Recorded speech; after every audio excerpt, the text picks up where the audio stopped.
The Settings app is now redesigned and more organized with a separate Apps section.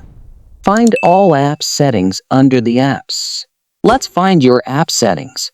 Launch the Settings app on your iPhone. Scroll to Apps at the last of the screen.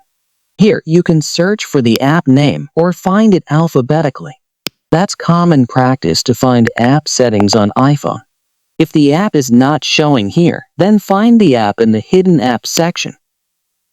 See all missing app settings that are not showing under the Settings app directly because you hide the app on your iPhone. Remember that hidden apps are not allowed to send notifications, so you will not find their notification settings.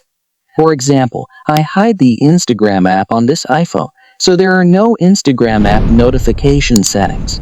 If this solution is not working, then follow the next solution. Sometimes the buggy app stops showing app like the Snapchat app. To get missing notifications, reinstall the app and check under the Settings app. Go to your iPhone's home screen. Find the problematic apps. Touch and hold on the app icon to see the option to remove the app.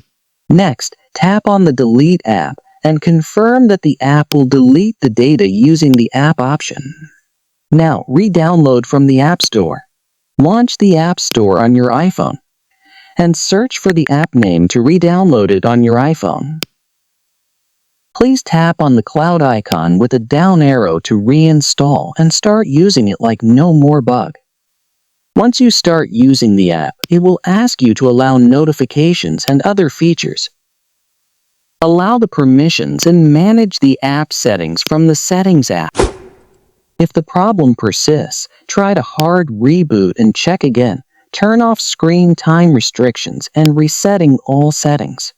This is explained in the separate videos given in the video description. I hope you can fix the app settings missing problem on your iPhone in iOS 18 and later update.